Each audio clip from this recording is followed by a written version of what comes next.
Bien, eh bien, bonsoir mesdames et messieurs.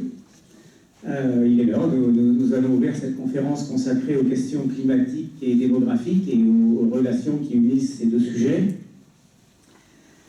Alors bien évidemment, vous en doutez, au nom de l'association Démographie Responsable, je veux avoir une pensée pour toutes les personnes qui ont été touchées, blessées, tuées dans les récents attentats qui ont frappé Paris, et que ce soit l'occasion aussi de vous remercier, malgré ces circonstances, d'être venus quand même. C'est selon moi une excellente façon de ne pas se laisser faire. Ces remerciements vont bien sûr aussi à nos conférenciers. Deux d'entre eux, malheureusement, ne sont pas là, mais pas pour des raisons liées aux attentats, des raisons personnelles. Et je veux remercier également M. Antoine Wechter et Michel Sourou, qui auraient dû intervenir samedi à Suresnes pour une conférence un peu comparable, mais la conférence a été annulée pour des raisons de sécurité et tout à fait indépendantes de leur volonté. Voilà. Alors, pour venir au sujet qui nous préoccupe, vous savez que dans quelques jours va s'ouvrir la COP21 à Paris. Au cours de cette grande réunion internationale, un certain nombre de pays vont essayer de prendre des engagements, contraignants ou pas. J'ai pu comprendre qu'il y avait un débat sur cette question et sur le sens qu'on donnait au mot. Ils vont prendre des engagements pour essayer de réduire les émissions de gaz à effet de serre. Ce sont des discussions compliquées parce que, évidemment, les émissions de gaz à effet de serre sont vraiment inhérentes à nos sociétés. Donc, pour cela, il va falloir réfléchir à ce qu'on peut faire, aux modifications importantes de mode de vie qu'on peut engager, à la réduction de la consommation d'énergie, que ce soit la consommation d'énergie directe ou la consommation d'énergie dans les produits que nous consommons. Il va falloir réfléchir donc sur la finesse de l'organisation, faire le mieux possible, et sans doute aussi faire le moins, allier du quantitatif et du qualitatif. Beaucoup de sujets vont être abordés, et pourtant, l'un des facteurs déterminants des émissions de gaz à effet de serre, mais plus généralement de l'empreinte écologique des hommes sur cette planète, c'est tout simplement nos effectifs, et il semble qu'il ne soit absolument pas prévu qu'on évoque cette question. Pourtant, il est incontestable que globalement, la quantité de gaz à effet de serre émise, c'est la multiplication de la quantité émise par personne, par le nombre de personnes, mais on ne semble jouer que sur le mode de vie. Cette question du tabou, de la question démographique, elle est générale. Hein. On la retrouve sur toutes les réflexions dans l'écologie, on la retrouve également sur la biodiversité. La consommation d'espace liée à la multiplication des hommes est un sujet qui n'est pas largement évoqué dans la plupart des discussions écologiques, et notamment par les partis politiques. Ce n'est pas un sujet porteur, c'est un sujet tabou. On le sait bien. Alors, pour évoquer ces questions, je vous propose donc d'écouter nos trois intervenants. D'abord, M. Denis Garnier, qui est le président de l'association Démographie Responsable, qui organise cette conférence. Il va vous donner des ordres de grandeur, bien sûr, sur la situation démographique actuelle. Vous savez, hein, par exemple, on a multiplié par 2 nos effectifs au cours des 40 dernières années, et pendant le même temps, on a divisé par 2 le nombre des animaux. Poissons, oiseaux. Voilà. Ensuite, Monsieur Yves Cochet, qui a été ministre de l'Environnement et qui va parler du cœur de notre sujet. Et puis ensuite, Monsieur Audon Vallet, qui est un spécialiste de l'histoire des religions et des civilisations, professeur à Sciences Po et à Paris 1, et puis également qui s'occupe d'une fondation dont il vous dira certainement quelques mots. À l'issue de ces présentations, nous aurons un débat où vous pourrez poser toutes les questions que vous souhaitez à chacun des intervenants.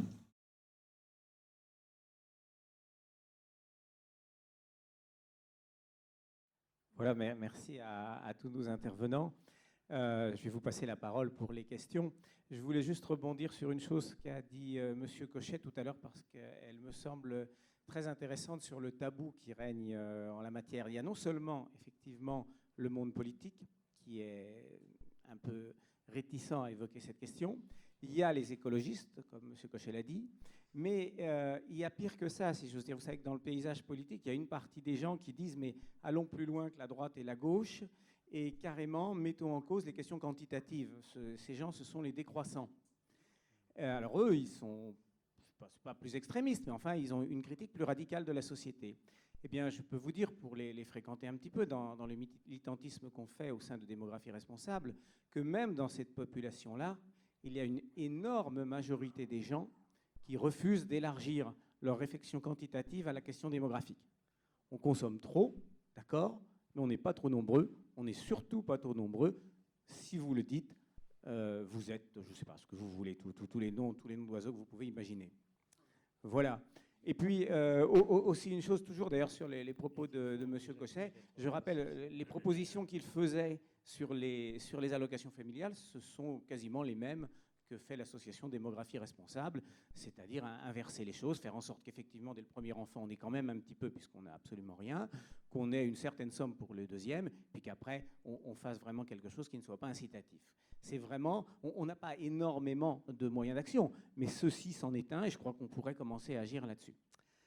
Voilà, je vais vous passer la parole, donc, pardon.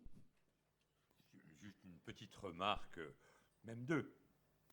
À Odon, là, en effet, on se connaît bien. Une exponentielle n'est pas une parabole. Il faut juste faire attention. Non, c'est pire que ça. Donc, mais enfin, bien sûr, aucune exponentielle, sauf en mathématiques, ne finit par monter au ciel dans la Terre. Elles finissent par baisser. Bon. Et puis alors, non, les décroissants, moi je suis décroissant aussi, pas tous. Le journal La Décroissance avec Vincent Chenet, c'est très très particulier. Bon, lui, il est en effet anti-malthusien. Mais il y a un débat. Oui, non, pas tous, vous avez raison. Il y en a quand même une bonne quantité, mais pas tous, oui. Voilà, bon, à vous. Oui, bonsoir. Deux questions. Une première, pour vous, association, expliquez-nous ce que vous faites concrètement en termes de lobbying, de plaidoyer, d'événements, etc., pour faire avancer cette idée qu'il doit y avoir un débat sur le thème de la démographie, parce qu'on ne vous voit pas. Et pourquoi et pour cause. Et deuxièmement, ça aurait été intéressant d'avoir une petite réflexion sur les causes. Pourquoi ce sujet essentiel est-il aussi tabou? Alors, on sait bien qu'il y a des causes historiques, mais il y a effectivement un intérêt à faire un petit bilan des raisons pour lesquelles on est arrivé à ce blackout. Alors, sur la première partie, tu compléteras si tu veux. Sur la première partie, ce qu'on fait, c'en est un exemple. Voilà, on fait ça. On fait des conférences, on participe à un certain nombre de forums, on écrit des articles. Certains d'entre nous ont participé à la rédaction d'un livre qui s'appelle « Moins nombreux, plus heureux », et Yves Cochet d'ailleurs l'a préfacé. Si vous souhaitez, vous pouvez vous le procurer. On en a ici quelques exemplaires. Donc on participe à toutes les choses auxquelles on peut participer. On ne nous voit pas, dites-vous, on fait ce qu'on peut. Rejoignez-nous, battez-vous pour ça et on essaiera de mieux nous voir. Bien sûr, c'est extrêmement difficile quand c'est un mouvement qui a 7 ans, c'est un 7-8 ans, c'est un mouvement qui heurte un certain nombre d'idéologies. Donc, par définition, c'est une difficulté inhérente à cette question. Alors, pourquoi c'est tabou? Je crois qu'il y a une question, que l'enfant est quelque chose de sacré, mais je vous rassure, il l'est tout autant. Les principaux dirigeants de Démographie Responsable ont des enfants, je peux vous assurer qu'ils les aiment largement autant que les autres. Il est sacré et beaucoup de gens, par une sorte de simplification, estiment que lorsque vous dites faisons moins d'enfants, vous êtes contre les enfants. C'est absolument faux. On est simplement pour faire en sorte que demain la planète puisse offrir justement à ses enfants et au reste du monde vivant un monde vivable. Ça, c'est quand même important. Et puis, autre chose également, je crois qu'il est très important. Monsieur Cochet, tout à l'heure, expliquait qu'effectivement, une exponentielle, ça ne pouvait pas, dans le monde réel, monter jusqu'au ciel. Le monde mathématique, ça permet tout, mais le monde réel, évidemment, ça ne le permet pas. Et donc, comme un jour, il faudra bien que cette question soit réglée, qu'on stoppe les choses, plus nous attendons pour la régler par des méthodes douces et incitatives, plus demain, on risque d'avoir des méthodes brutales et liberticides. Voilà. On évoquait, par exemple, la question de la Chine. Eh bien, si la politique chinoise a été quand même assez dure en disant aux gens, la majorité d'entre eux, ce sera un enfant et c'est tout, c'est bien parce qu'avant, il y avait une certaine dérive. Et donc, c'est un des messages qu'on peut faire passer, je crois, de dire, soyons doux et incitatifs aujourd'hui pour éviter demain que dans différents endroits du monde, il y ait effectivement des méthodes relativement difficiles et liberticides. Oui, j'ajouterais très volontiers que si on ne peut pas aborder en public ce thème-là, c'est bien souvent parce qu'on est tout de suite accusé de racisme. Dans la mesure où les pays où le taux de natalité est le plus faible sont des pays européens, des pays de blanc, comme on dit en Afrique, tout de suite, on est accusé de ne pas vouloir trop d'Africains, des Blacks, etc. On l'a vu au synode des familles. Il y avait d'un côté les évêques allemands et de l'autre les évêques d'Afrique subsaharienne. Et cette accusation de racisme, on la sent tout le temps. D'ailleurs, les ambassadeurs dans les pays d'Afrique, les ambassadeurs européens ou même américains, évitent soigneusement d'aborder ce sujet la plupart du temps, parce qu'ils ont peur de se faire accuser de racisme. Ça, c'est quelque chose de grave, parce qu'il faut bien considérer que les idées que nous émettons ici sont des idées universelles, puisque la pollution, elle est universelle. Comme Yves Cochet l'a très bien dit, comme vous l'avez très bien dit aussi, le degré de pollution, finalement, pour la couche d'ozone, il est le même à peu près partout sur la planète. Ça, on n'arrive pas à se faire comprendre là-dessus. C'est un point très grave. Alors, vous avez évoqué la Chine. Moi, j'avais été en Chine dès 1973, pendant la Révolution culturelle. Et à l'époque, Mao disait qu'il faut faire le maximum d'enfants pour qu'il y ait le plus de petits Chinois possible. Et vous avez raison, c'est parce qu'il y a eu une politique nataliste échevelée qu'ensuite on est tombé dans l'excès inverse, c'est-à-dire dans une répression qu'on aurait pu tout à fait éviter si on avait été beaucoup plus raisonnable. J'ajouterai un autre facteur très préoccupant en Chine, en Inde, au Vietnam, c'est qu'il y a 113 garçons pour 100 filles. En d'autres termes, on détruit des fœtus. Ça, on ne peut pas l'accepter, évidemment. Il n'est pas question de l'accepter. Une fille vaut un garçon vaut une fille. Mais chaque fois qu'on évoque ce problème de natalité, il y en a qui vous répondent « Ah, mais vous voulez faire comme ceux qui font avorter les fœtus féminins ». Ce n'est pas du tout ce que nous souhaitons. Et d'ailleurs, je crois que les valeurs que nous défendons, et ça a été dit par mes deux prédécesseurs, sont des valeurs qui sont un peu écoféministes, non ? Quelque chose comme ça. Donc il n'est pas du tout question d'accepter ces avortements de fœtus féminins, bien au contraire. Mais comme vous l'avez justement dit, il y a eu un laxisme qui conduit à une répression. Si nous voulons être vigilants dès maintenant, il y aura beaucoup moins de répression. Il y a des pays qui sont arrivés. Vous savez, regardez l'Indonésie, dans chaque village, vous avez des statues, il y a un couple avec 2 enfants, et puis ils font le V de la victoire, ça veut dire 2 enfants, pas plus. Et ils sont arrivés sans violence quand même à réduire très fortement leur natalité, alors qu'ils ont, vous savez, la démographie rurale la plus élevée de la planète, avec dans certains coins de l'île de Java, 800 habitants au kilomètre carré de campagne. Donc, vigilant maintenant égale moins répressif plus tard. Oui, moi je crois que c'est exactement le message qu'on peut faire passer pour faire comprendre que ces idées-là, elles sont au contraire tout ce qu'il y a de plus humaniste. Voilà, tout ce qu'il y a. La difficulté elle est là, c'est-à-dire qu'on est accusé d'être anti-humaniste. Je pense que c'est exactement le contraire. Et notre challenge, c'est d'essayer de faire comprendre que l'humanisme, il est de ce côté-là. Oui, juste, je termine. La question, c'était pourquoi en France, ça n'avance pas. Ça n'avance pas parce que la France donc, est un des pays les plus natalistes du monde, de toute façon qui a les allocations, la politique familiale la plus favorable. Dommage que M. Martin, donc, qui s'occupe de l'association anglaise, ne soit pas venu. Il aurait pu un peu nous parler de l'Angleterre. Ce qu'il y a aussi, pour la France, nous on a une vision. Alors peut-être M. Cochet pourra éventuellement contredire. Le choix qui a été fait par les Verts français, qui au départ étaient ni de gauche ni de droite, de choisir la gauche, je crois que ça a été un choix assez terrible parce que d'une part, ils se sont coupés de la moitié de la population, mais d'autre part, en ce qui concerne la démographie, la natalité, À gauche, bon, voilà, c'est le peuple est roi, il fait autant d'enfants qu'il veut, c'est pas lui le coupable, c'est les capitalistes, etc. Et je pense que les prises de position de LV, ou l'absence de prise de position de LV, sur le sujet est en grande partie liée à ça. Il n'y a qu'à voir René Dumont, au départ, sa campagne électorale, il y a une vidéo là-dessus, là où il est habillé en rouge, là, il est un ton très, très sévère, là, il dit le premier problème, c'est la surpopulation. Hein.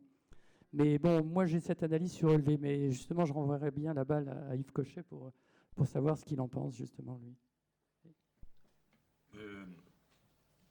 Nous avons fait un choix, il y a plus de 20 ans, d'une alliance possible, qu'on appelle l'autonomie, mais où on peut choisir ses alliances, simplement pour avoir des élus. Il se trouve que les 20 ans précédents, disons entre René Dumont 74 et puis 94, en gros on n'a pas eu d'élus ou très très peu.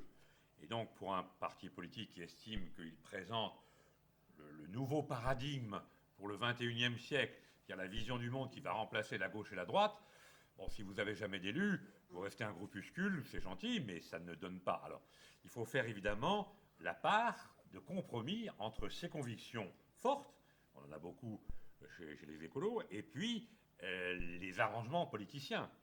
Mais il se trouve qu'on l'a fait, mais qu'on ne le fait pas à chaque fois. On le voit, par exemple, pas une réunion, un meeting électoral, mais pour les élections régionales, là, bon, on n'est pas alliés la plupart du temps, même pas du tout, avec le Parti socialiste. Donc ça dépend des circonstances et voilà, ça dépend des circonstances. Voilà, il y avait une question ici. J'ai l'impression que pour des pays peu ou pas développés, il y a une double perspective. Il y a l'expansion démographique, qui est une sorte peut-être de réaction vitale face à la pauvreté. Et puis, il y a la perspective du développement. Et que ce qui serait cruel, ça serait d'interdire les deux. En disant, vous n'allez pas nous rejoindre, vous allez polluer énormément au point de vue du développement, et puis ne faites pas trop d'enfants, parce que vous allez également polluer énormément. Le problème, il est chez vous, et c'est chez vous qu'on voudrait mettre une restriction. Ça me paraît effectivement une démarche qui expose à des critiques du genre la critique du racisme dont on parlait tout à l'heure. Par ailleurs, il me semble qu'il y a un rapport entre démographie et développement qui est le suivant chez nous. Étant développé, on arrive à une stabilisation démographique. Est-ce qu'il ne serait pas souhaitable aux pays peu ou pas développés de préconiser surtout un développement rapide avant qu'il y ait une expansion démographique et qu'on obtienne une stabilisation par le développement. Voilà. Je voudrais faire une petite remarque. Je crois que vous avez raison. Le gros problème, c'est que quand vous vous trouvez dans un pays, mettons, pauvre, et que vous dites, voilà, nous estimons que pour le bien de la planète et des générations futures, il ne faut pas que la population augmente. Premièrement, ils vont vous dire, vous allez faire de nous un peuple de vieillards, comme les Japonais. On leur dit non, il ne s'agit pas de ça, il s'agit d'une démographie équilibrée, mais ils comprennent ça comme ça tout de suite. Et le deuxième point, c'est qu'ils vont vous dire, vous dites que pour la planète, pour le climat, pour la couche d'ozone, pour tout ça, il ne faut pas faire trop de bébés. Mais sous votre apparence de langage universel, vous défendez vos propres intérêts. C'est un peu le problème de la conférence qui va s'ouvrir là. C'est-à-dire qu'on va accuser, mettons, des Européens, où il y a des mouvements écolos importants qui sont pratiquement inexistants dans beaucoup de pays pauvres. On va les accuser sous des apparences de langage universel de défendre leurs intérêts, je n'allais pas dire d'hommes blancs, mais quasiment. Ça, c'est ennuyeux. Et enfin, dernier point, ils vont vous dire, au fond, chez nous, des familles nombreuses, c'est un peu comme chez vous, des biens nombreux. Chez vous, c'est des biens matériels. Vous avez plusieurs autos dans une famille, vous avez plutôt plusieurs ordinateurs. Ben, nous, on a plusieurs enfants. C'est-à-dire, autrefois, on disait ce qui fait l'aisance d'une famille, c'est le nombre de bêtes à cornes. Hein. Vous savez que dans les îles célèbres, là, en Indonésie, Sulawesi, quand quelqu'un meurt, on met le nombre de cornes qu'avait son troupeau sur la porte. Et bien, ils disent un peu le nombre de bébés aussi, c'est notre richesse. C'est peut-être notre seule richesse. Ne nous l'enlevez pas. Alors, je vous dis tout de suite que dans un même pays, plus la scolarité augmente, plus aussi le niveau de vie augmente, plus le nombre d'enfants baisse. Mais les hommes politiques des pays très pauvres, il faut absolument qu'ils se fassent entendre des plus pauvres chez eux. Et donc, dans les conférences internationales, ils auront tendance à dire le langage éco-responsable, le langage démo-responsable, c'est un truc de riche, un truc de pays riche, un truc de blanc, c'est pas pour nous. Vous voyez le risque. Et pour les hommes politiques, mettons européens, mettons pour François Hollande, il se trouve qu'il a été un peu mon élève, donc je le connais un peu, on en a parlé, il m'avait invité au Bénin notamment, c'est un risque majeur. Comment éviter qu'une conférence capote par une espèce de blocage entre les pays riches et les pays pauvres, alors que nous n'avons qu'une seule terre, mais c'est la même planète. Mais c'est ça la difficulté politique. Vous avez raison d'évoquer cette question. On la rencontre souvent, nous aussi, quand on parle de l'éducation. Bien évidemment, tout le monde nous dit qu'il faut favoriser l'éducation pour des raisons morales d'abord, et aussi parce que quand l'éducation, et notamment l'éducation des filles, augmente, les gens font moins d'enfants. C'est une très juste remarque, sauf que c'est en réalité un peu plus compliqué à justifier. Je veux dire par là que quand l'éducation augmente, aussi le mode de vie augmente. C'est-à-dire qu'on a une consommation plus importante. Alors ensuite, il est extrêmement difficile de savoir si c'est l'augmentation du type de consommation, de la façon de vivre, etc., qui est responsable du fait qu'on fasse moins d'enfants. Vous avez totalement raison. C'est compliqué. Du coup, les facteurs déterminent. Bon, ça, M. Cochet, qui était mathématicien, sait que quand il y a plusieurs facteurs, les relations de cause à effet sont difficiles à savoir. Qu'est-ce qui est la cause, qu'est-ce qui est l'effet et comment ça se mélange. Voilà, il y avait une question à la dame là-bas. Oui, on dit toujours que le taux de natalité baisse quand l'éducation augmente, mais j'aurais tendance à dire que c'est l'inverse aussi. Parce que quand vous avez de très nombreux enfants, ça demande un effort financier très important pour les éduquer. Si vous avez moins d'enfants, vous pouvez mieux les éduquer. Donc il y a une cause. En fait, la cause et l'effet ne sont pas évidents. Et économiquement, la Chine a commencé à décoller bien après avoir fait une politique nataliste minimale. Et paraît-il, en Amérique du Sud, on a vu une baisse de la natalité avant le décollement économique, et le décollement économique suivre, parce que moins d'enfants, mieux éduqués, et moins de misère, parce que trop de jeunes égale beaucoup de chômeurs. Donc, il n'est pas évident que ça soit toujours les causes à effet dans le même sens. Et moi, je suis persuadée qu'elles sont beaucoup dans l'autre sens, mais qu'on n'en parle pas assez. Et ensuite, M. Cochet a dit qu'il faut surtout réduire la natalité dans les pays riches.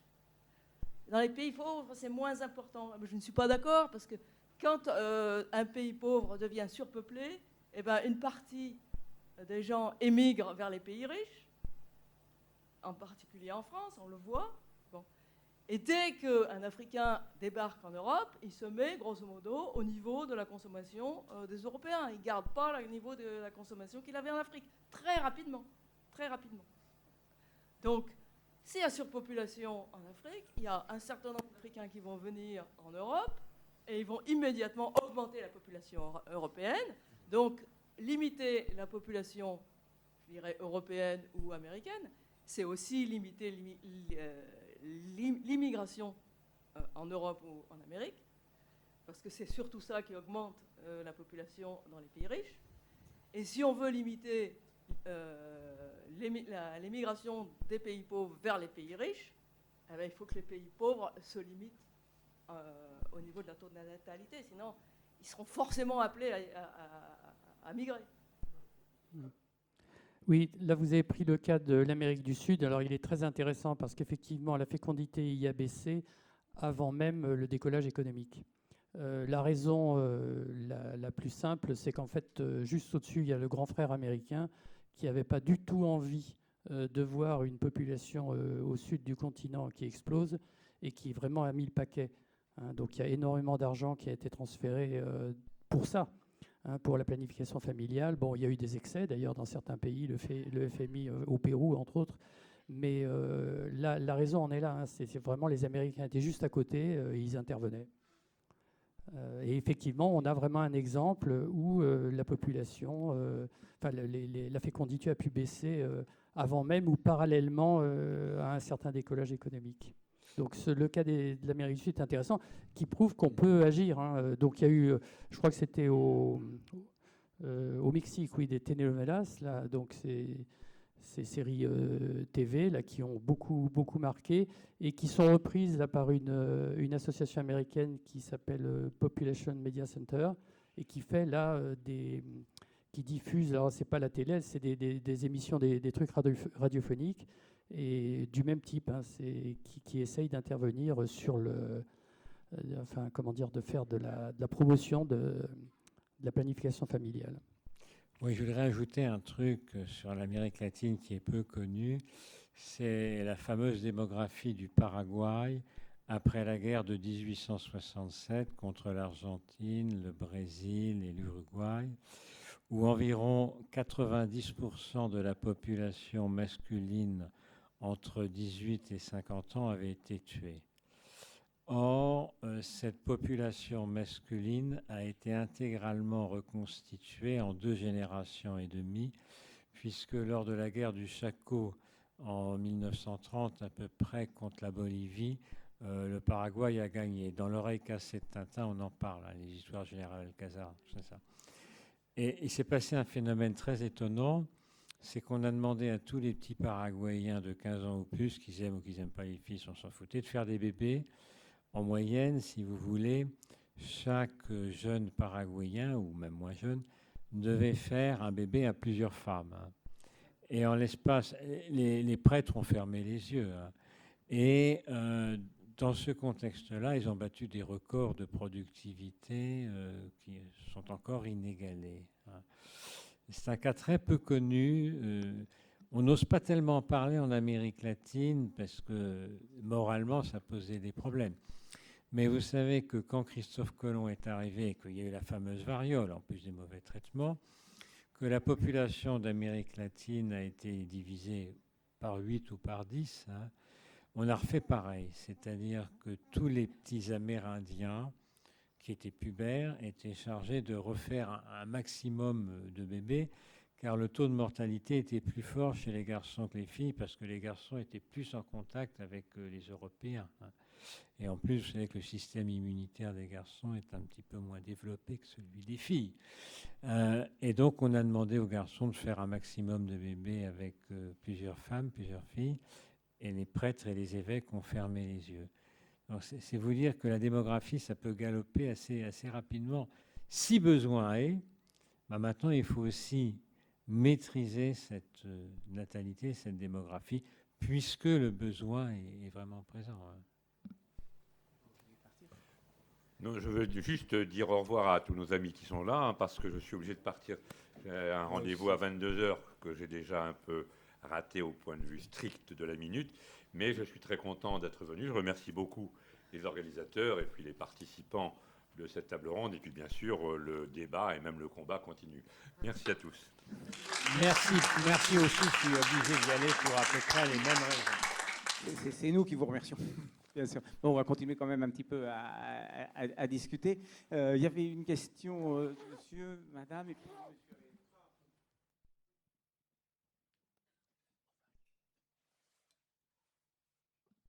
Oui, moi je m'appelle Michel Balieu, je viens de Bruxelles, c'est-à-dire de Belgique, ce pays que vous connaissez beaucoup actuellement en raison des événements que nous connaissons tous.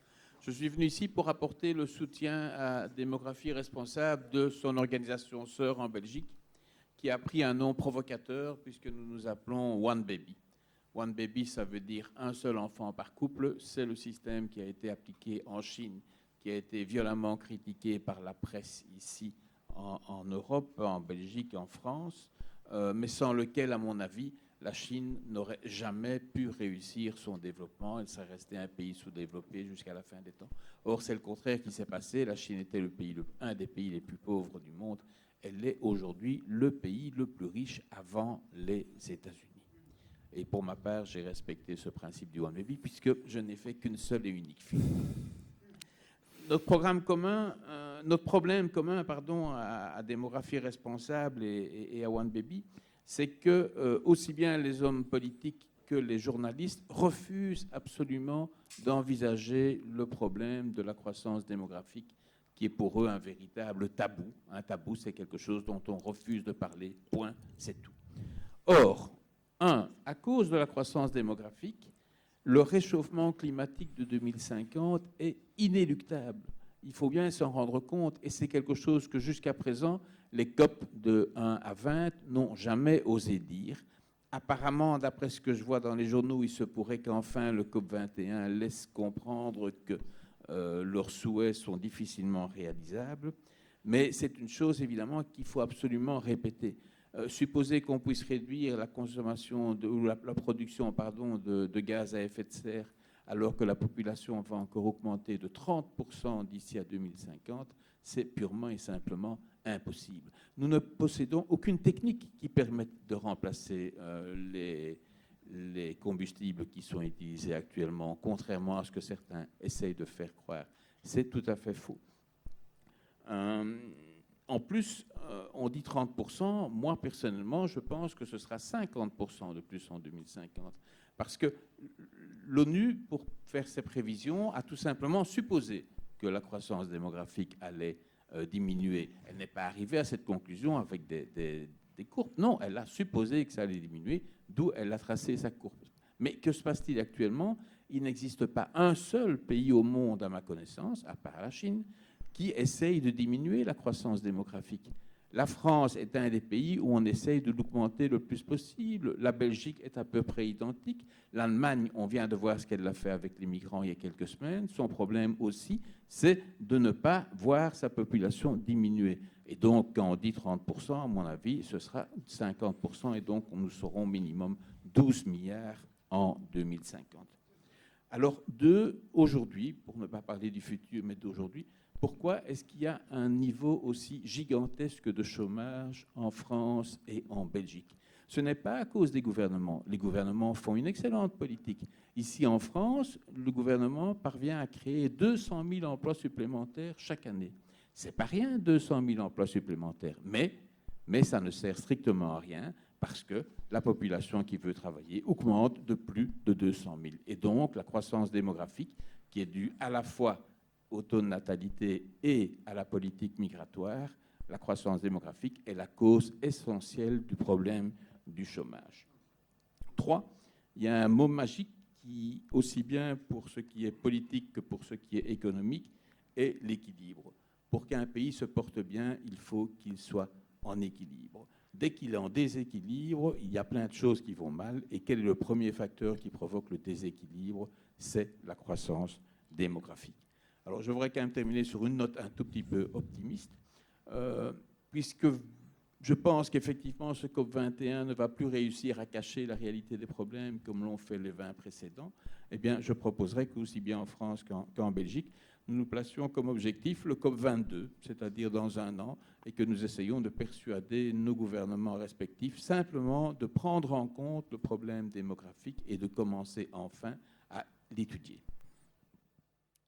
Très bien, il y a beaucoup de choses avec lesquelles nous sommes d'accord, mais pour la question des prévisions de l'ONU, bon, je ne crois pas qu'elles soient faites tout à fait au hasard. Il y a quand même une baisse tendancielle du taux de fécondité qui un petit peu explique ça. Nous verrons, mais il est certain que depuis quelque temps, effectivement, comme l'avait rappelé Denis Garnier, il y a un rehaussement régulier des projections aussi bien à l'horizon 2050 qu'à l'horizon 2100. Monsieur souhaitait poser une question ici. Il avait levé la main tout à l'heure. Si on pouvait lui donner, parce que monsieur avait demandé tout à l'heure ici, là. Il avait demandé avant tout. On essaye de respecter l'ordre, comme ça c'est plus simple pour s'y retrouver. Merci beaucoup. Je suis vraiment une question, enfin des remarques très naïves d'un ignorant, d'un néophyte. Je voudrais savoir si vous allez produire une petite brochure sur la conférence. C'est pas prévu a priori, Bon, mais d'accord. on peut y réfléchir. Oui. Alors, bon, vous n'êtes pas. Alors, en vrac comme ça, dans le désordre, vous- comment dire, vous parlez, par exemple, du bonheur de vivre. C'est une question à définir. Hein, quand on parle de mode de consommation, de mode de vie, etc., il y a des pauvres heureux, il y a des milliardaires suicidaires. Et puis, moi, ce qui me choque, c'est que, par exemple, on parle de l'opposition entre le nord et le sud, les riches et le pauvre, et les pauvres. Bon, c'est stupide, c'est naïf ce que je dis. On ne parle jamais de classe sociale. Alors, c'était un langage ringard. Mais enfin, quand monsieur dit là-bas que le chômage, c'est un problème démographique, je regrette les licenciements. Il y a une crise de longue traîne qui a commencé dans les années 60, au début des années 70. Il y a eu la crise financière de 2008. Je ne crois pas que la démographie, je parle peut-être par ignorance, mais soit essentielle. Pas plus de 3 enfants, j'ai entendu dire. Pour qui? Inverser l'échelle pour les allocs. De qui? Enfin, pour qui? Je parle en termes de classe sociale, avec toute la finesse de l'analyse qu'on peut faire sur cette classe sociale, évidemment. Alors, je pose la question du pouvoir simplement. Donc, quelle classe, quelle classe sociale décide? Alors, c'est des conférences très bien. Monsieur Yves Cochet n'est pas très optimiste. Mais il est parti, le monsieur qui se réclamait, qui avait connu René Dumont et qui était le copain à Natia Sen. Il disait que bon, il a parlé du Club de Rome, etc. Il disait que quand il y avait que le chômage augmentait avec le nombre d'études, donc, enfin, l'éducation, le progrès, la lutte pour la culture, c'est quand même essentiel. Alors, il avait l'air de dire, bon, ça ne servait à rien de faire des études parce que c'était producteur je résume, de chômage. J'ai mal compris. C'est très pessimiste comme point de vue. Je vais m'arrêter là parce que je suis logorique. Bon, il parle de migration en Europe incontrôlable. On va peut-être répondre parce que ça fait beaucoup de questions en même temps. Alors, bon, l'extrême droite, alors que faire? Que faire? Donc, je vais vous répondre. Je vous en prie. Merci. Voilà, excusez-moi d'avoir été un peu long. Non. Bon, je ne peux pas répondre à la place de M. Audon-Vallet, mais par contre, votre question est très intéressante, enfin, dans son ensemble, parce qu'elle elle me permet de positionner l'association Démographie Responsable sur le plan politique. Hein, parce que vous parlez de classe sociale, donc il y a tout un discours. Bon. Non, mais évidemment, vous n'avez pas entendu parler parce que nous sommes neutres sur le plan politique. Alors, neutres pour plusieurs raisons. Nous pensons que la démographie, c'est le thème central. Si, j'ai reproché un peu à ELV tout à l'heure de trop pencher à gauche, nous, on n'est absolument pas positionné de façon à ne pas s'aliéner immédiatement la moitié de la population. Hein, si vous vous ancrez à gauche, vous aliénez en plus, la France, visiblement, est encore plus à droite. Bon. Ou l'inverse, vous mettez à droite, vous aliénez toute la gauche. Donc, de toute façon, on n'a pas de discours politique. Et on n'en aura pas. Bon. Oui, non, mais... Ça, c'est pas politique, c'est sociologique, c'est socio-économique. Oui, alors après, le problème des classes sociales, en France, ça devient un peu compliqué. Hein. Bon, on est bien d'accord, hein, parce que les ouvriers, ils sont quand même assez minoritaires. Il y a essentiellement des classes moyennes. Bon. Donc, voilà. Mais bon, pour vous dire, voilà, ça me permet de préciser le positionnement de Démographie Responsable. Alors, ça n'empêche qu'au sein des néo-malthusiens, on voit bien, Yves Cochet se classe quand même nettement à gauche. Voilà, donc tout le monde est représenté et c'est très bien que chacun lutte pour ses idées. Mais ça, c'est autre chose que notre combat principal à nous, qui est en fait de stabiliser au plus vite la démographie mondiale. Voilà. Hein. Pour le chômage, j'ajoute quand même, en Europe, il y a un exemple qui vient quand même contredire quelque peu vos propos, c'est celui de l'Allemagne, qui a vu sa fécondité baisser il y a déjà un certain temps et qui a la chance aujourd'hui d'avoir une convergence effectivement d'une économie un petit peu plus florissante que la nôtre, mais en même temps du fait que sa fécondité ayant baissé il y a plus de 20 ans, arrive à l'âge d'entrer sur le monde du travail des classes d'âge un peu moins nombreuses. Et cela, ça participe très activement à faire baisser le taux de chômage. C'est pas négligeable. Oui, enfin, il n'y a pas qu'en Allemagne. Hein. Mais il y a peut-être d'autres questions. Il y a une question au fond. Il y a un monsieur au fond. Alors, oui. Vous avez dit qu'en France, on n'était pas très réceptif, les politiques n'étaient pas très réceptifs aux problèmes de surpopulation. À partir de là, comme la problématique est mondiale, je voulais savoir, est-ce que dans les pays occidentalisés, dans les pays occidentaux, il y a d'autres pays qui, eux, sont officiellement beaucoup plus réceptifs et commencent à agir? Qu'en est-il des instances internationales, de l'ONU, etc. Et est-ce que dans les pays africains, il y a déjà des pays qui adoptent des mesures et qui sont très actifs sur cette question et qui tentent de limiter leur population? Bon, alors au niveau international, donc l'ONU, il y a une organisation, un bureau qui s'appelle donc l'UNFPA, le Fonds des Nations Unies pour la population, et donc qui gère tous ces problèmes. Cette UNFPA est considérée par certains lobbies comme malthusienne. Bon, en réalité, l'UNFPA en fait ne fait que répondre aux demandes des gouvernements. S'il y a une demande pour faire baisser la fécondité, ou du moins pour permettre aux femmes d'avoir le nombre d'enfants qu'elles veulent, tout simplement, à ce moment-là, l'UNFPA intervient. Mais par exemple, moi, je n'ai pas tout à fait terminé ce que j'avais prévu, mais peu importe. Je voulais parler de la Guyane française. Alors, la Guyane française, en fait, le taux de fécondité, donc était d'ailleurs de 3,4, il est remonté à 3,5. On est les champions pour toute l'Amérique du Sud. Oui, donc même les pays tels la Bolivie ou autres, en fait, ont des taux de fécondité inférieurs. Et donc, on avait eu l'idée de créer une section UNFPA en Guyane française. Et en fait, en contactant l'UNFPA, ils ont dit « Ah non, mais nous, on ne fait rien. Si le gouvernement ne fait pas appel à nous, on n'intervient pas. » Oui.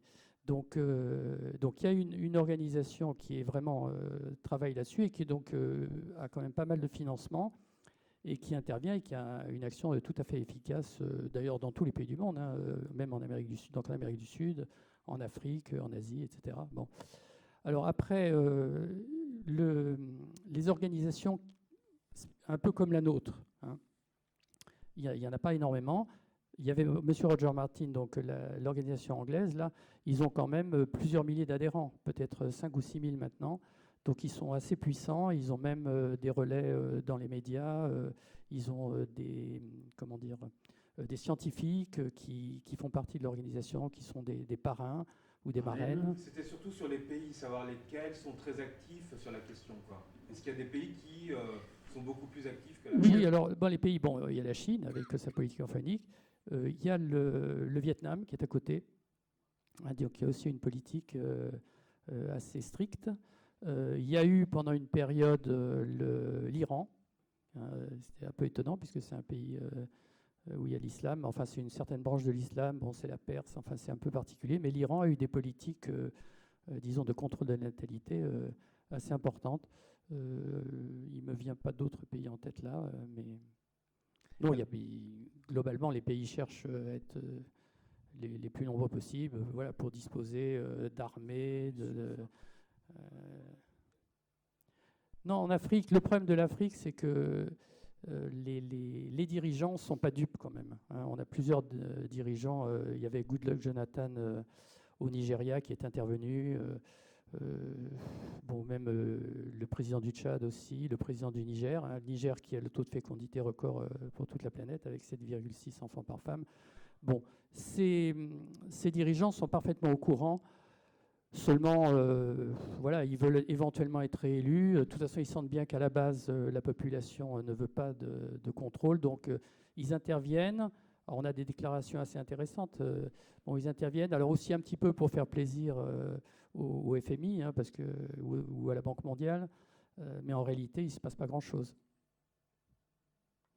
Et en ce qui concerne les mouvements, indépendamment des politiques des gouvernements, il faut voir qu'en Europe, on trouve des mouvements comparables aux nôtres dans les pays dont la densité est déjà la plus forte. Par exemple, c'est le cas en Belgique, avec One Baby, où il y a près de 350 habitants au kilomètre carré, en Hollande avec 400 habitants au kilomètre carré, en Angleterre aussi. Évidemment, on n'a pas de mouvement comparable en Russie et en Espagne non plus, où les densités sont beaucoup plus légères. Il y avait une dame et un monsieur qui voulaient parler, je crois. Moi, justement, je voulais intervenir en complémentarité de la question du monsieur. Je fais partie d'une association humanitaire, d'une grosse association. Très clairement, et en connaissant d'autres ONG, même sur la France et en Europe, très clairement, tout ce qui concerne la réduction, entre guillemets, la réduction de la population qui serait sur des activités de réduction et de family planning, ça n'est pas quelque chose qui est une priorité. Pourquoi ça n'est pas une priorité? Parce qu'on est très clairement engagé sur des grandes politiques de santé, de lutte contre la malnutrition. Vous parliez de la région subsaharienne. Très clairement, les États, que ce soit le Niger, le Tchad, la Mauritanie, enfin, tous les pays, particulièrement en Afrique, ne sont absolument pas ouverts à ce genre de discours qui serait sur des réductions de population, parce qu'effectivement, c'est une arme politique. Moi, maintenant, mon souci, c'est que même dans les grandes politiques d'aide au développement, que ce soit sur l'Union européenne ou même pour les Nations unies, réellement, tout ce qui concerne la réduction de la population, encore une fois, plutôt sur family planning et sur la politique du genre, parce qu'on va encore être toujours sur cette question de l'accès pour les femmes à leur propre choix, à leur propre choix. Là, on parle encore une fois je dirais, du problème du genre entre hommes et femmes aussi. Eh bien ça, c'est absolument pas, encore une fois, une priorité.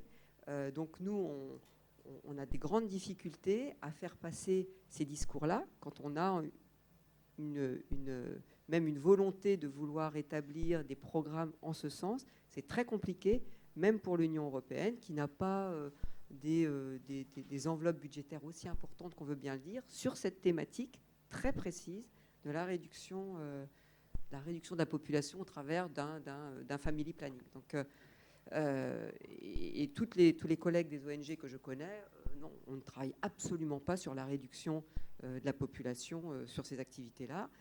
Il y a ce que vous faites qui est très honorable, c'est-à-dire d'avoir ce lobbying, ce plaidoyer auprès de la population. Mais malheureusement, ce que je pense, c'est que peut-être que vous n'avez pas cette possibilité, justement, peut-être d'être beaucoup plus force de persuasion au niveau de l'Union européenne ou pour pouvoir infléchir des grandes politiques de développement. Donc moi, je voudrais savoir comment ça, vous pouvez le faire. Oui. Non, mais juste, je réponds rapidement. Oui, vous ne pouvez pas utiliser le terme de réduction de la population parce qu'il ne correspond pas du tout à la réalité. Hein. J'ai montré au début, au mieux, on est à la même population à la fin du siècle qu'aujourd'hui, en étant passé par un maximum en 2050. Et ce, en arrivant, oui, parce qu'on est à 2, la projection moyenne, c'est 2,1, donc même en arrivant à 1,6 de taux de fécondité. Donc de toute façon, il n'y a pas de réduction des taux de fécondité, bien sûr. Hein. Et on est en contact avec l'Agence française de développement, l'AFD, et effectivement, on a essayé d'impulser quelque chose avec, enfin, on a 2 contacts, mais quand même à un niveau médian, et on n'a pas réussi. Hein. Effectivement, eux ne sont pas sourds, mais l'ensemble de l'AFD est relativement sourde à cette problématique, malheureusement. Pour ce qui est du continent africain, la scolarisation n'est pas totale. Eh bien, il y a un moyen de diminuer l'augmentation de la population qui est indiscutable, c'est la scolarisation des filles. Et ça, il faut le dire. Or, concrètement, scolarisation des filles, ce qui signifie scolarisation globale, parce qu'on imagine quand même assez mal un pays dans lequel les filles seraient plus scolarisées que les garçons. Donc, c'est la scolarisation qui permettra de diminuer l'augmentation de la population. Tout à fait. Alors, bon, je n'avais pas terminé mon intervention, donc j'avais effectivement une vue là-dessus. Ce qu'on sait actuellement, donc, c'est que si une jeune fille termine le primaire, elle aura un enfant en moins. Si elle termine le secondaire, elle aura 2 enfants supplémentaires en moins, donc finalement 3. Et c'est vrai que si donc, on va jusqu'au bout du secondaire, on a quasiment résolu le problème. Bon, avec, bon, si tout le monde évidemment a accès à la contraception. C'est tout à fait vrai. Oui, bonjour, Jean-Philippe, donc, de l'association Sauvons le climat. Donc effectivement, j'allais parler de l'instruction. Il faut effectivement développer les pays du Sud pour qu'ils accèdent à moins d'enfants et qu'ils s'autorégulent. La coercition ne marche pas a priori. Donc ça, c'est effectivement la priorité. On pourrait se demander d'ailleurs où est-ce qu'il faut mettre l'argent en premier. Quels sont les vecteurs, les leviers qui vont être les plus efficaces? Il y a l'instruction, il y a le développement économique et donc culturel qui va avec. Moi, on parlait du climat, et en tant qu'association Sauvons le climat, je voudrais rappeler qu'il y a une solution qu'on est en train de construire, c'est de remplacer les énergies fossiles par des énergies décarbonées, pas trop chères, et notamment le nucléaire. Et on a une solution d'ici 2050 pour juguler la hausse du CO2. Cette solution, elle existe avec les surgénérateurs. On peut construire, si on le décide, pour remplacer les 10 000 centrales au charbon, 7 000 centrales nucléaires surgénérateurs en recyclant l'uranium. Donc il y aura assez d'uranium. C'est une solution qui existe. Il suffit de le décider. La France, en 20 ans, a réduit de 80% son charbon. D'autres pays peuvent le faire, pas que les pays riches. Il y a des pays moins riches qui peuvent le faire. Donc je vous invite à étudier cette solution si elle vous intéresse. Elle est à notre portée. Après, il y a l'acceptabilité. Je pense qu'on a tort d'avoir si peur du nucléaire. Il y a des dangers, mais ils sont bien moindres que ceux du climat, ceux de la guerre du pétrole ou ceux d'autres guerres. Et ça épanouit les pays, ça va permettre de se développer. Ils n'ont plus d'importation, donc ils produisent la valeur sur place, ils s'enrichissent et donc ils peuvent développer l'éducation, l'instruction et réduire leur démographie plus rapidement qu'on ne le ferait avec des techniques moins efficaces. Voilà.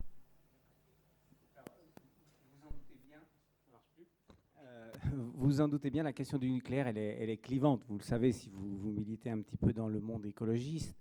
Et on est extrêmement prudent sur cette question, d'autant qu'elle demande des connaissances techniques complexes, qu'il y a effectivement différentes filières, que toutes n'ont pas les mêmes avantages et les inconvénients. Moi, je ne veux pas, au nom des démographies responsables, trop m'impliquer là-dessus, si vous voulez. Ça marche là? Oui. Donc, je ne vais pas trop m'impliquer là-dessus parce que ce n'est pas notre sujet. On sait qu'il se pose. Il y a des arguments pour et des arguments contre. Il y a un argument, je fais une toute petite exception à ce que je dis, il y a quand même un argument contre le nucléaire à long terme, pas à court terme, mais à long terme, qui est celui de la stabilité des sociétés. C'est-à-dire que malheureusement, sans vouloir être trop pessimiste, on va vers un monde violent. Je ne suis pas certain que demain, nous aurons des sociétés apaisées à 11 milliards de personnes. Et l'une des difficultés des sociétés avec des centrales nucléaires, c'est que quelque part, elles ne peuvent plus se permettre de grands conflits. Je suis, moi, à titre personnel, je ne suis pas un opposant viscéral au nucléaire, loin de là. Je pense que même pour les déchets, il y a des solutions. Mais pour autant, pour ça, si demain on avait un grand conflit comme ceux qu'on a connus au cours du XXe siècle, le nucléaire poserait quand même un gros problème parce que ce sont des cibles faciles. Et si on peut les protéger contre quelques terroristes, on ne les protégerait évidemment pas, ces centrales, contre des armées. Donc, dans le long terme, c'est une difficulté. Maintenant, c'est quelque chose qui dépasse notre association. Nous sommes évidemment favorables à toutes les solutions qui permettent de décarboner l'économie, on en est bien conscient. On a fait le choix, je crois qu'il y a un choix pour un militantisme ponctuel, comme il y a un choix pour un militantisme général. On a fait le choix d'évoquer principalement le facteur démographique parce que nous estimons qu'il ne l'est pas. Pour le reste, nous laissons chacun à ses connaissances, à ses opinions. Je vous ai donné partiellement la mienne, mais je crois qu'à long terme, il faut effectivement être prudent et sans être du tout un opposant farouche, voilà, qui rentrerait dedans directement. Je vais faire un schéma simple. On a surpopulation. Nourrir cette population. Des terres arables qui vont diminuer drastiquement. Augmentation des gaz à effet de serre, pollution. Catastrophe majeure, sécheresse, méga sécheresse, déplacement des populations. On ne va pas vers une régulation automatique de tout ça, globalement. Une lutte entre le nord et le sud Parce que les déplacements des populations, il faudra bien qu'elles aillent quelque part. Quand on imagine que le Bangladesh va perdre, par exemple, 20% ou 30% de sa surface à cause de l'augmentation du niveau de l'eau, et ces populations, il faudra bien qu'elles aillent quelque part. Deuxième point, qu'est-ce qu'on fait de l'état de la géo-ingénierie ? Tous les États, enfin certains États riches, qui essayent de lutter contre la modification du climat, contre éventuellement faire tomber la pluie là à certains endroits, etc., etc. Alors, M. Cochet s'était exprimé là-dessus, je crois, et d'autres personnes aussi. Ça fait 4 milliards d'années que la Terre vit relativement bien et que la vie a, semble-t-il, participé à son propre maintien. C'est-à-dire qu'on est resté sur 4 milliards d'années, c'est énorme, dans des conditions qui permettent la vie sur Terre, c'est-à-dire avec une température qui ne va pas aux extrêmes, avec une pression atmosphérique qui reste stable et avec une composition atmosphérique qui a changé puisqu'on a eu il y a 2 milliards d'années une augmentation de l'oxygène assez forte, mais qui globalement est restée favorable aux conditions de vie, même si elle a changé. C'est une chose très importante. C'est-à-dire qu'il semble qu'il y ait survécu, c'est la fameuse théorie Gaïa de James Lovelock, une sorte de mécanisme auto-entretenu par laquelle la vie elle-même permet de poursuivre les conditions de son existence. Il se trouve que depuis que l'homme commence à agir, on met tout par terre. Alors moi, je ne ferai pas le pari d'inverser l'ordre de ces relations, si vous voulez. C'est-à-dire que tout s'est bien passé pour la vie, on intervient, on met tout par terre et on dit on va prendre en charge la gestion de la planète. Ça me semble un pari extrêmement risqué.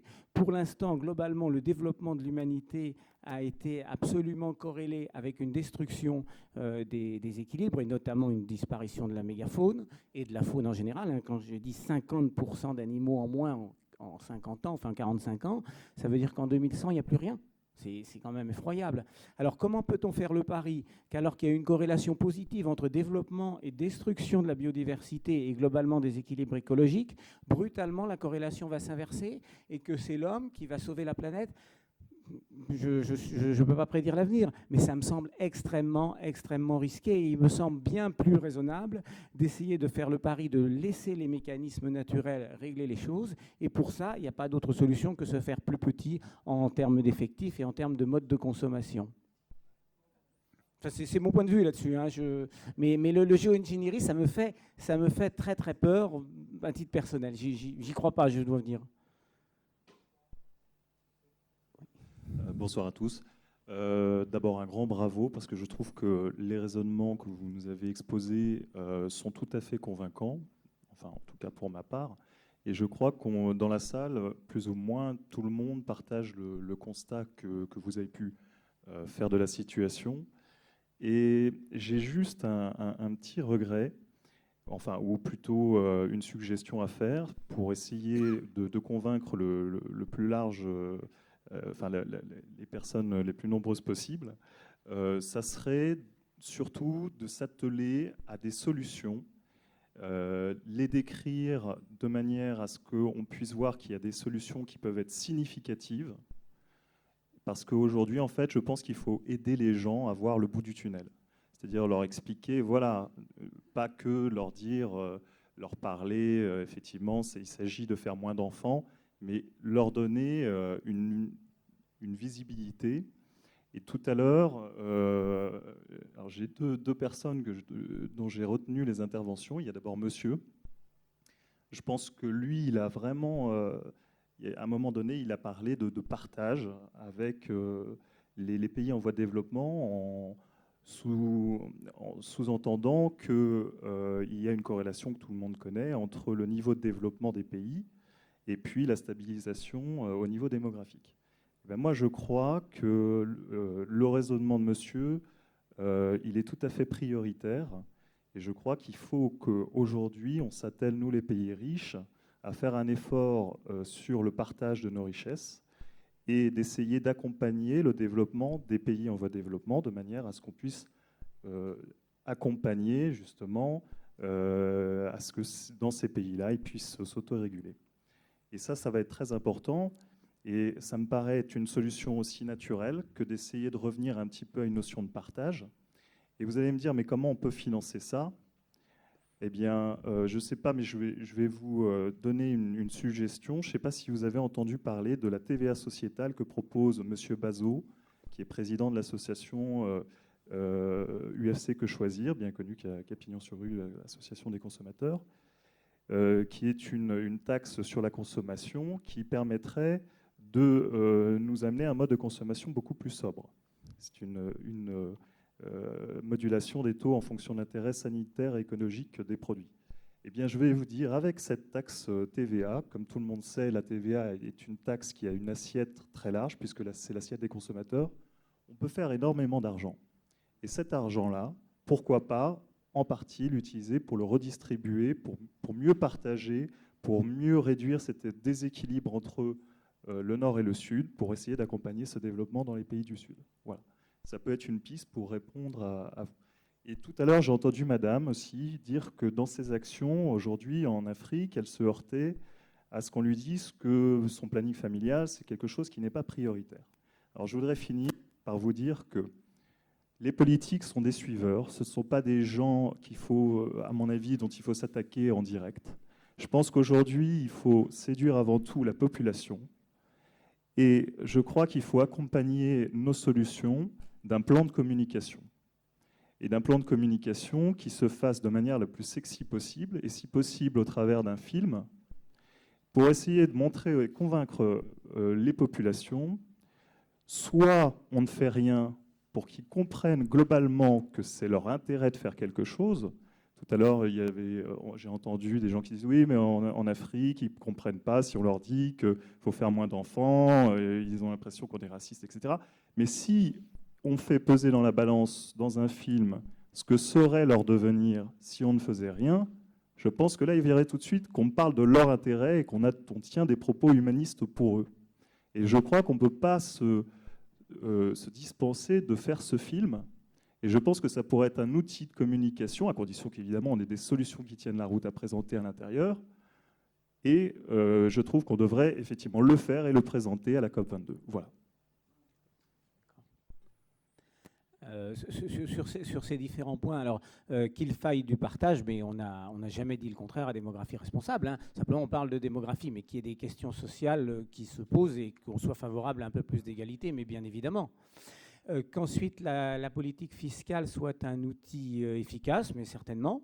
Et moi, à titre personnel, là, je pense effectivement que la TVA peut être une bonne méthode, et notamment une TVA différenciée des différents produits en fonction de leur impact environnemental, qu'une partie des ressources servent au développement, tout à fait d'accord.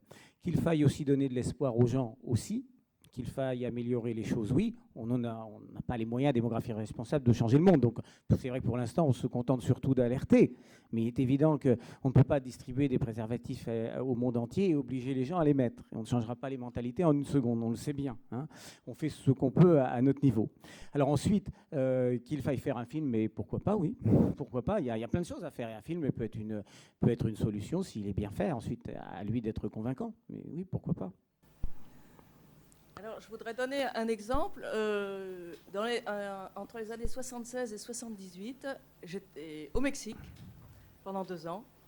Et le taux de fertilité des femmes était de moyenne de 6 enfants par femme à l'époque. Et j'étais à Mexico, et chaque fois que je prenais le bus, qu'on ouvrait la radio, ou qu'on allait dans la rue, on voyait des affiches « La familia pequeña vive mejor ». Et ça, c'était le gouvernement mexicain qui le faisait. C'était chanté, il y avait une petite, je chante très mal, je ne me risquerai pas à le chanter, mais il y avait une ritournelle toujours sur le même air, et dans les bus, on l'avait à peu près, ça revenait toutes les 10 minutes. Et ça a eu un impact, parce que maintenant, il paraît que le taux de fécondité des femmes, il est de l'ordre de 2,5. Et ça, en peu de temps, finalement.